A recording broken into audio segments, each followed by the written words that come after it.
Hello, assalamu alaikum. Waa idin salaama dhammaanteen YouTube iyo Soomaali meel walba aad joogtaan. Magacaygu waa Umar Zaki from Umar Zaki Productions. Maantana waxaynu ka hadli doonaa Photoshopka.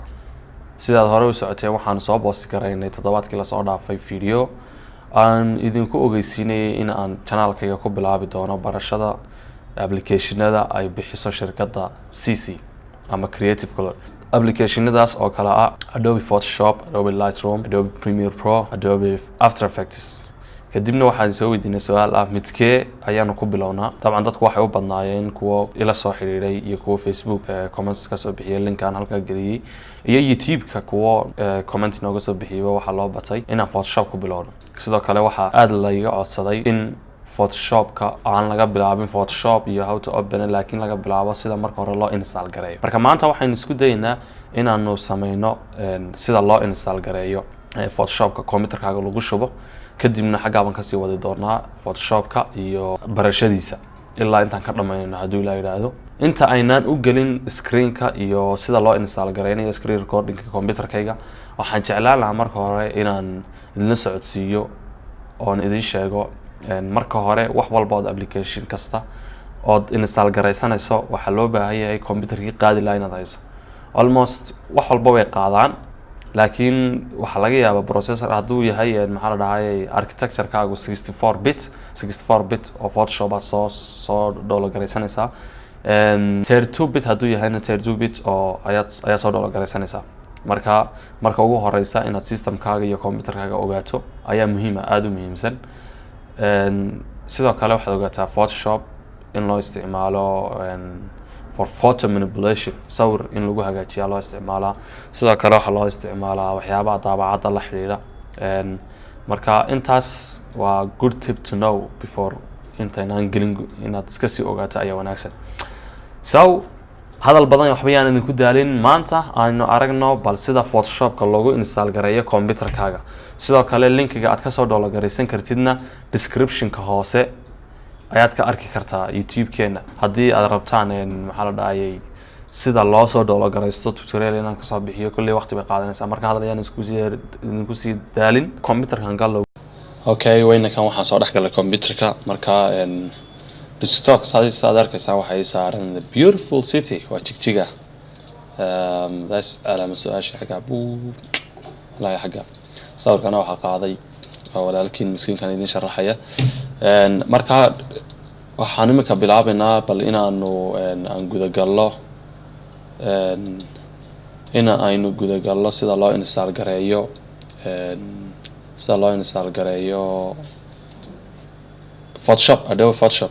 marka waxa muhiim ah marka hore waxyaabaha koobaad ee u baahan tahay waxa weeyaan inaad Photoshopka haysato, application-ka waa inaad haysato.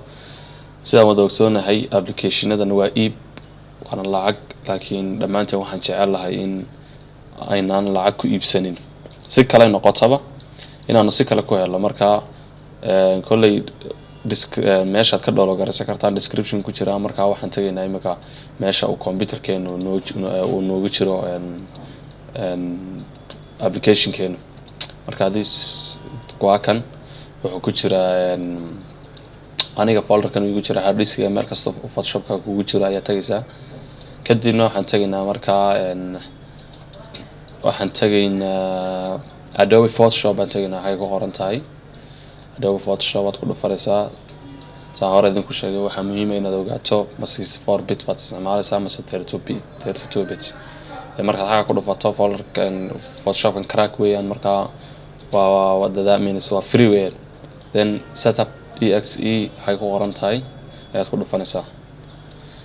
haddii uu kuwan kuu soo saari waayo waxaa muhiim ah inaad uu kugu jiro application-ka la yiraahdo WinRAR baad raadsanaysaa.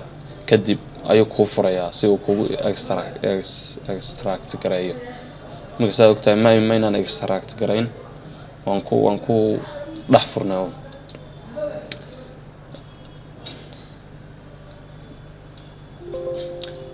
marka waxaad odhanaysaa markaad dhamayso yes uu ku weydiinaya yes baa odhanaysaa. marka Teresa yes that is installing Adobe Photoshop CC 2015 60% buu maraya.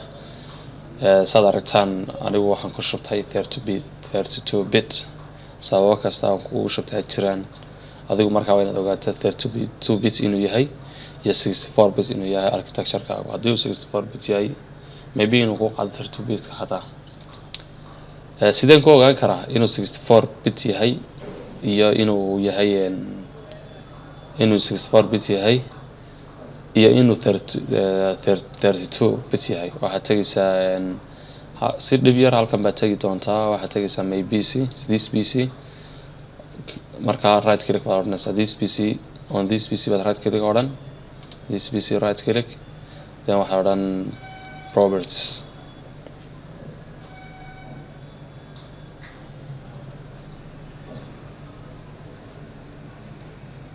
okay properties then waa kaas xaggan buu kugu soo dhigi doonaa aniga system type-kaygu waxa weeyaan waa 64 bit system 64 bit operating system waa x64 basic processor so that means it's 64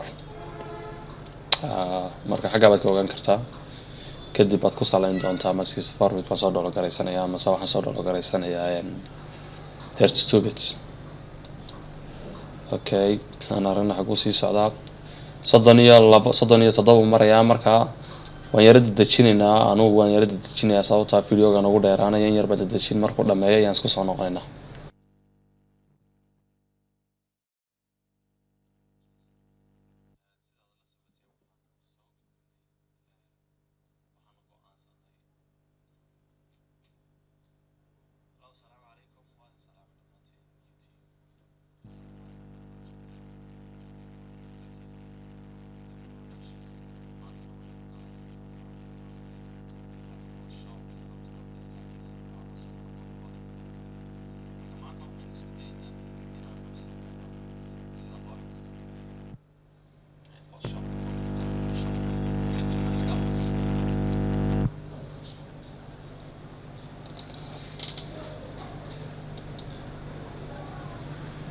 okay saad arkaysaan anigu dhameeyay marka uu ku dhameeyo then waad ka baxaysaa waxaynu tagaynaa markaa photoshop-kii xaggan buu inuu ku install gareeyay Adobe Photoshop CC 2015 laakiin wax badan baa dhiman sababtoo ah waa kaas wuxuu soo qorayaa 00 days remaining your trial has expired anaa waqti xadidan 30 cisho ayaa lagu ogoliyay inaad sii tijaabiso maadaama saan hore soo sheegnay uu iib yahay marka waxaan sameynaynaa folderkeena waan ka baxaynaa are you sure you want to quit yes you want to quit marka waxaan ku noqonaynaa folderkeenii hore markii ugu horreysay kasoo bilownay kan baan galla bay ahayd markii then crack baan galaynaa crack markaan kadban waxaan tegaynaa waxaan galaynaa oops aan soo noqdo sig aan soo noqdo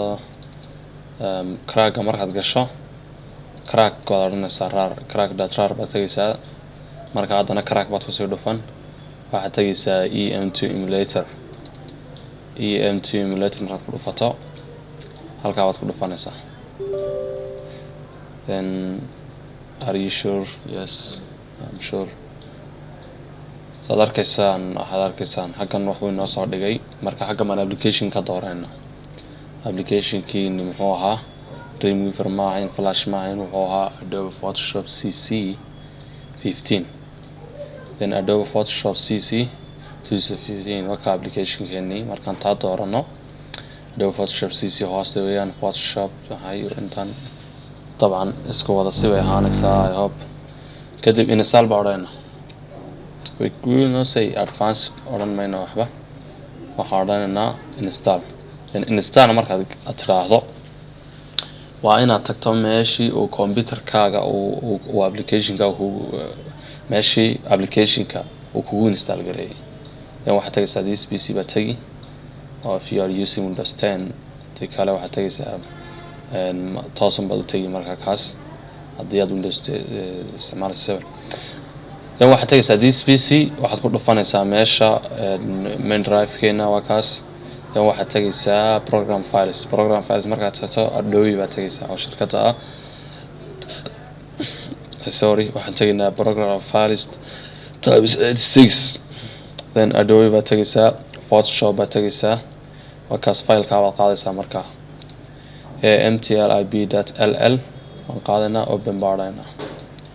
Open markaa tiraahdo working done buu kuu soo qoray, kan waad iska xidhi, kanna waad iska xidhi, then waxaad ku noqonaysaa applicationkaagii baad soo laba furaysaa.